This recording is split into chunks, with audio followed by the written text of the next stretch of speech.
It's Wednesday, it's puck time, and it's hockey talk. Only 2 games today. Ottawa versus the most annoying team on the planet, the Montreal Canadiens, and Washington against the New York Rangers. I'm the Prez, Lawrence Presman, co-founder of WagerTalk Media, and today's show, Buster Sports from WagerTalk.com, and Andrew McInnis from Sports Memo and one of the hottest handicappers we have. Let's bring him in. Let's get the show going. Hey, boys. Buster, how's Mexico? Very good, Prez. Yeah, it's nice. It's been actually cool a couple last 2 nights. Had to actually put a blanket on over top me when I went to sleep. But yeah, I'm not complaining, that's for sure. Okay, well, we're all feeling for you and your blanket. Andrew, you're looking very pale. Yes, he does look pale. Yeah. Probably compared to Buster, I do. Well, yeah. Probably just a lighting situation, but hopefully I get a little bit of sun in the short time that I'm in Vegas in a few weeks. But I'm pretty excited. I just officially got my Patriots tickets for this weekend. This Sunday, I'm going to see Cowboys and Patriots at Gillette Stadium. Oh, nice. And I'm going to see, unfortunately, not the great team, but Bruins versus Wild on Saturday night. So a couple of friends of mine, we're driving up. It's about, I think, an 11-hour drive from Halifax and making the road trip up to Boston. So I'm excited about that. Yeah, so when I was like 14, like you are, 11-hour drives didn't faze me. I cannot even fathom the thought of an 11-hour drive. Buster, sports, how's your NHL going? Not bad. Not as good as I like, but I usually do well later in the year. I have right now still about 200 games on my the system that I've been using probably for about 10 years, and a lot of the games don't even come out till about they don't even start with teams till like December and actually late November. There's a bunch coming out, so it's been pretty good. Probably hit about 60 to 70% every year, so I'm hoping it does the same thing because I'm hitting around 50% so far this year. But I mean, it's NHL. Like I think we talked before, Press. I'm probably about 5-15 in overtime games. So, you switch that around, all of a sudden you're winning. Yeah, no kidding. And Andrew, what's going on with you? How's your NBA going? Your college hoops, NHL? Fill us in. Yeah, it's been going really well. Obviously, I had a pretty big streak in both NHL and NBA, and all streaks have to come to an end, and that's definitely what happened. But what's great about the streaks is that it kind of gives you some leeway to be able to have those lulls and slow down a little bit. But everything's still been pretty steady. Positive in NBA, NHL, college hoops, CFL, and just around 500 in NFL right now. So I'm not complaining right now, and I'm looking forward to more action. And for college basketball, I've just been taking it day by day, 1 or 2 picks at a time. But if I may, just really quickly, I wanted to say, Prez, it's been really, really hard with the NBA, and I'm going to start releasing picks probably a little bit later than I'd like to for my clients because I'm just getting sick of this whole load management BS because it is incredibly hard to handicap when you don't know who's going to be in, who's going to be out, which team wants to show up this night, which team wants to show up that night. And I understand that's part of the handicap, but it's just getting pretty extreme now. So whereas before I was giving out plays around 12 o'clock Eastern time, now it's going to turn into around 3 o'clock, 2 o'clock Eastern time because I want to be very sure about who I'm getting in the lineups. But other than that, it's been great. Past 30 days in NHL, we're plus 30 units. But pretty much the past couple of days, it's just been 500. So yeah, and I'm glad I got to take my hat off to you. You cashed that minus 2.5 when I was on the show with you, Press. That cracked me up because I leaned to the over and you ended up I don't know if you bet it yourself, but that was good. I'm glad you brought up load management, guys, because we've got 2 hockey games today, Montreal versus Ottawa and the Rangers versus Washington. And, look, the bottom line is these basketball players have it really hard. They get body checked, hip checked, cross checked. They stand in front of the net all the time and they get goalies like hitting them with their stick in the back. I feel terrible for these basketball players. It's a tough life, and I feel like they should take some time off. And, we're seeing it in the NHL now. I think Ovechkin is out for the next week. I think he's going to Cancun, actually. I know in Montreal, half their team is not playing tonight because they're going to see the new Charlie's Angels movie. So yeah, I mean, it's definitely affecting every sport. I mean, NFL show yesterday, we spoke about, I don't know if you know this, but Aaron Rodgers feels like 16 games is too long, so he's taking this week off. So yeah, I mean, it's affecting everything, dude. I mean, but nobody has it worse than these basketball players. I mean, it's really, really tough to run around a court dribbling a ball for 25 minutes every 3 times a week. It's hard. I mean, it's hard. And we should have a moment for these basketball players that are really struggling with running around a court for 20 freaking minutes every 3 days. So let's have a moment of silence for these freaking wimps. Oh my God. I mean, can you imagine that shit happening in hockey, a real sport with actual aggression and violence in it? The thing that makes me mad about that, Prez, is that it just goes to show, I always talk about depth in any sport that I talk about, but it just goes to show that you do not need it in the NBA, sadly. Like, sometimes you do, but for the most part, it's just all about having the big three. Oh, yeah, there's no depth in the NBA. Kawhi is literally waiting until the playoff.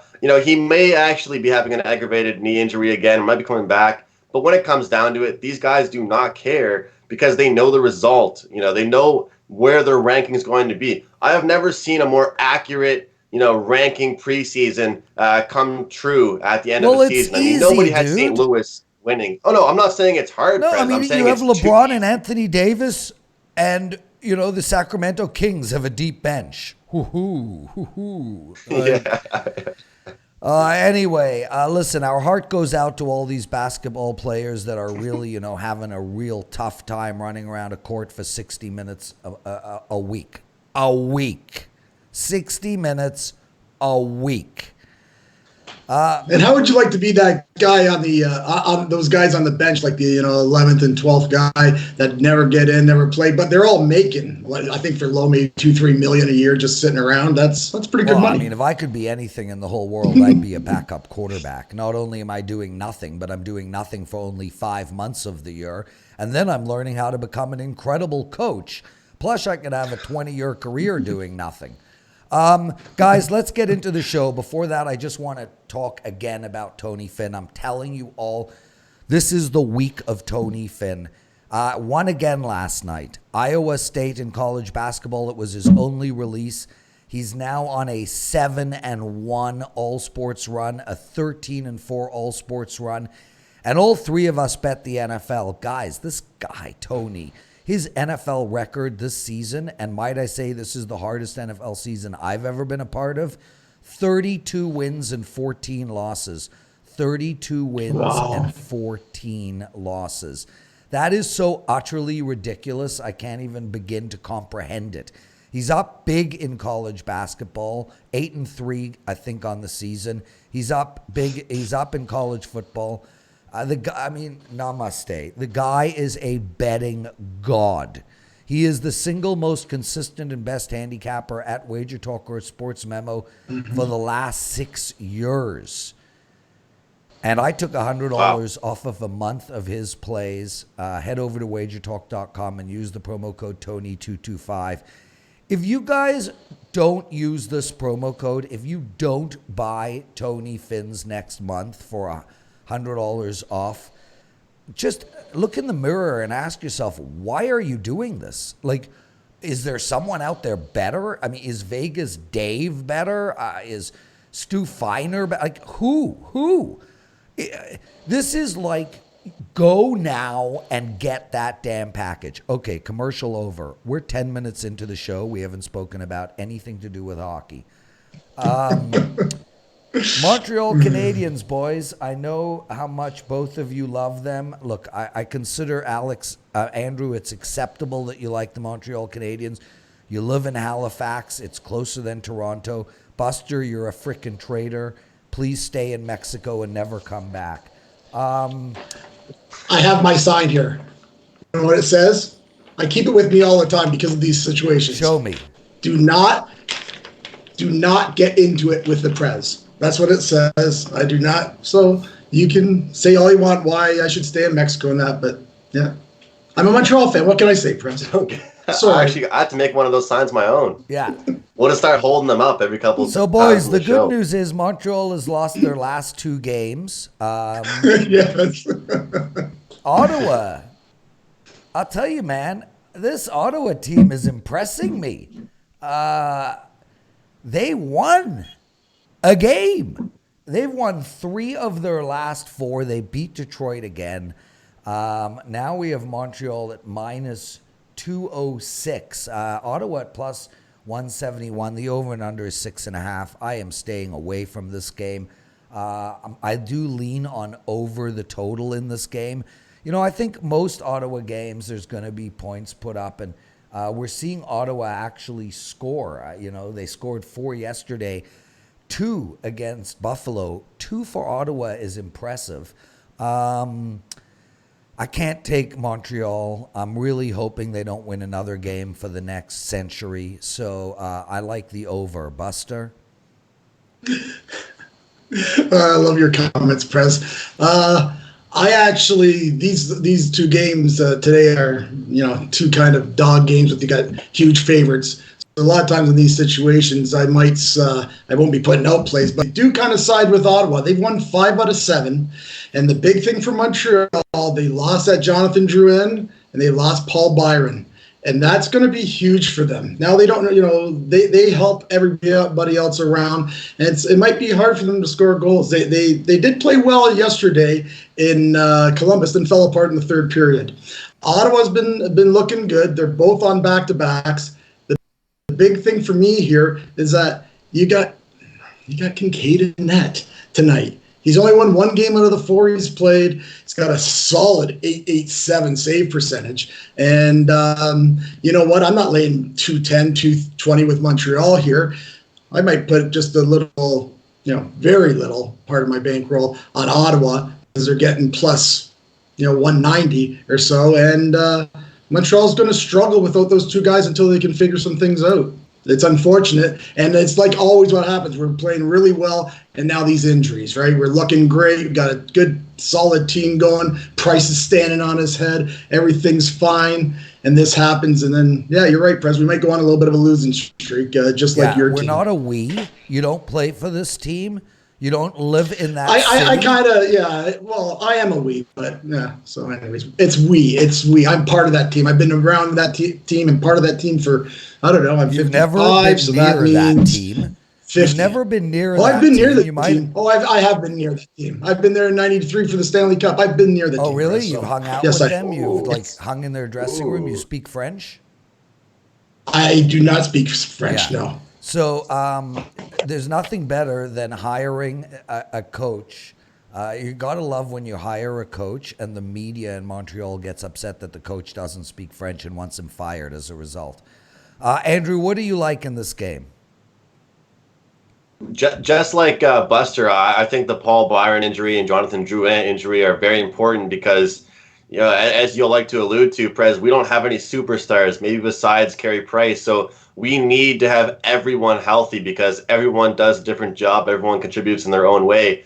Jonathan Drouin hasn't really panned out to be the player that he should have been based off like his draft rankings and so on and so forth. But this year he's actually kind of finally settled back in, and I think he has more of a chip on his shoulder this year after the problems he had with Tampa, and now this injury. I feel bad for the guy. I mean, he's going to be out for a little long time, and you look at Paul Byron. He's a guy that's he's never going to stand out to you, but he's going to be there when you need him to score a goal, and he's on your 3rd line. Ottawa, look, they're going to beat the bad teams, and they're going to compete against some of the top teams, but I wasn't surprised to see them beat Detroit yesterday. It's more so when they play against the more top above average teams where I don't know if they can compete. And I think Montreal will be pretty upset coming into this one. But there's no way Montreal should be around minus 200 in this one. That's for sure. I'm looking at over 6.5. Ottawa has been flying over the total for the past 2.5 years. Montreal has definitely been a lot more of an over team, especially in their past 5 games. Total's gone over in 6 of Ottawa's last 8 versus an Atlantic Division opponent, and 10 of the last 14 for Montreal, 5 of the last 7 against an Eastern Conference team. I think the over is the way to go. And it's notable to mention, this Montreal team, just like Vegas, they play way, way worse defensively when Carey Price isn't between the pipes. We're seeing Keith Kincaid in the net tonight, and as much as I hate to say it, it's just true. Some teams play worse and have a different mindset when their backup tendy is in nets, and it just seems to me, no matter how great Kincaid can play or any backup that's been in there for Montreal, they just get peppered with shots. So I'm looking at an over in this one. And I wanted to say, Prez, because you mentioned about the load management with M. I have this stat here. NHL games by day, starting with this past Saturday. We've had 15 Saturday, then 2, 2, 13, 2 again, 13, 2, 14, and 3. I'm pretty upset about that. It's annoying. It's annoying for us as handicappers. Yeah, I don't understand if you're a fan. it. I was thinking before the show, Wednesday used to be a massive night of hockey, and it's like 2 games. Monday is 2 games. What are they doing? It's only Tuesdays, Thursdays, and Saturdays are the big TV nights for NHL. So they just try and squeak in those small other slates on the other days, but it just sucks. Like, we'll have back-to-back Sundays and Mondays with like really small cards, a massive card on Tuesday, and then Wednesday another small card, and then Thursday a big card, then a small card on Friday. It's tough. Yeah, they usually go ahead, Sorry, Buster. Prez. I was going to say they used to have like the Wednesday on NSNBC there where they'd have like a doubleheader all the time. I'm pretty sure I thought they had a couple of them this year already, but maybe they're changing it up now. Yeah. It's baffling to me. Absolutely baffling. I wanted to say something. Yes. Andrew, you feel bad for Jonathan Drouin? I feel bad for most people who live in Africa. I feel bad for people who live in Bosnia, people who live in, China. Yeah, I don't feel bad for a white guy making $5 million a year who now gets to literally do nothing for the next 6 weeks. Get some perspective. So I'm the bad guy. So get some perspective. Yeah, get some damn perspective, would you? Yeah, I feel terrible for Jonathan. I'm not even going to answer. What a bad life he's having, huh? Like, really, it's shocking. Get a sign. Prez, if you feel bad for all those people you just listed, what are you doing to help them? I donate money. And just so you know, that's good. My family actually bought 2 years ago a whole city in Kenya. Love it. 80 families, all their schooling, all their health care. You asked, Andrew. What are you doing for Jonathan Drouin? For the record, Prez, I wasn't being sarcastic. I want to know what you're doing for Jonathan Drouin. I'm doing nothing for that guy. He's probably sniffing nose candy somewhere. Yeah, and yet you feel bad for the dude. Washington. This Washington team is something else, boys. They're on the road playing the Rangers, and I don't know how you can ever bet against Washington. They won their last 2. They won 3 of 4. They won 8 of 10. They won. All they do is frickin' win. Now they're playing the New York Rangers, who've lost 2 in a row. Again, we've got a massive favorite, Washington on the road at minus 160. 16-3 on the season. I can't get in their way, man. Wow. I just can't go near the New York Rangers tonight yet. My gut tells me that they might be the play. Buster? I'm with you, Presby. You know why your gut tells you that? Because we've been watching hockey for about 39, 40 years, and we've seen this situation before. This is a perfect trap spot for Washington. They just played on Monday, beat Anaheim, no problem, and now they got to take a one-day road trip into New York City, which is always a little fun. But then they don't play to Saturday, and they have a big homestand. If there's going to be a trap, this could be it. Washington has dominated this series. I believe they've won 7 in a row. But all those games, I think 4 or 5 of them have been within 1 goal. The Rangers haven't played since Saturday, and yeah, they're hot and cold. But here's a game where maybe Lundqvist stands on his head. Washington maybe not as interested. They already beat them 5-2 this year, and like I said earlier, tonight's a night where you got 2 games. You put very, very little bankroll on both underdogs, and you might make a little bit of profit. You might get lucky and win both. And if you lose both, well, you've only lost a little bit, and you're watching the games. That's what I would do. I wouldn't always recommend that, but if people have a bankroll that they like to take little flyers like I always do, that would be the night, because you can't lay, like I say, with Montreal, you can't lay 220. I'm not sure I want to lay 170 with Washington in this spot, which I believe is a bit of a trap, and that's why probably, Prez, your gut's telling you that Rangers might be the play. Shout out to Terry. It was his birthday yesterday. His only wish was for Minnesota to beat Buffalo. That was his birthday wish. Well, his birthday wish came true. For me, I wish for things like curing cancer, feeding the hungry. What am I today, dude? What am I, like Mr. Freaking Nice Guy? Prez is just a disciple today. He's a disciple. He's just preaching. He's preaching on the show. It's not puck time. It's preaching time with Prez. Okay, Mr. McInnis. What do you like in this? Come on, Prez. That's a good one. I'm going to look at the over in this one. It's like you guys both said, and Buster was saying how you don't know what you're going to get from New York. I pretty much hate backing any type of side with New York. They've proven to us that they can beat Tampa Bay, but they can also lose to Ottawa. They're just so up and down. Over the past 3 years, I've barely been betting sides with this Rangers team, but I've been looking at totals. We took care of business 2 days ago when I was on Puck Time. Anaheim versus Washington. Capitals got the job done. Jeez, these new headphones I got are bugging me big time. But yeah, 5-2 win. That was a marginal victory for Washington. But they're going to be involved in high-scoring games more often than not. And Buster, you're worrying me when you say that you think Lundqvist could stand on his head. But I just don't think. I think Washington's going to pepper them with shots, and we'll see a high-scoring one here. If you look at it, Washington has actually dominated the Rangers, though. They're 7-0 in their last 7 against the Rangers, and they've actually played really well on the road as well. So if you were to back it, I'll go back to what Prez and I always say. Take the regulation, take it live, take the puck line. I wouldn't grab that money line because, like you guys said, there's definitely a chance the Rangers could upset them. Yeah, Andrew, I know the headphones bug you, and I feel sorry for you. What bugs me is racism, anti-Semitism, chauvinism, poverty, I wish I could see you right now. I'm glad I can't see him right now, personally.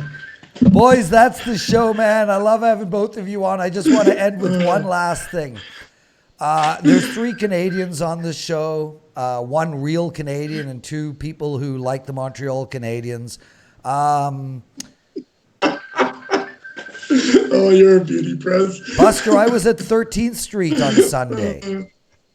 13th Street? 13th really? Street Winery, grabbing those butter tarts.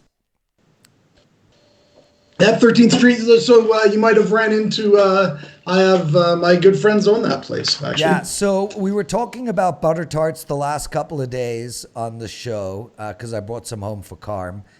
Do you know that Americans do not know what a butter tart is? I did not know that. Yeah. No. Someone commented that on your show yesterday. I watched a few minutes of it. Yeah, Do you get the ones with pecans in it all? Yeah, Prez? so I only get the ones with pecans. So last year I went and I got the score one. I was like, nah, it's great, but nah. And then the one with bacon, I'm like, no, bacon is for eggs, not for sweets.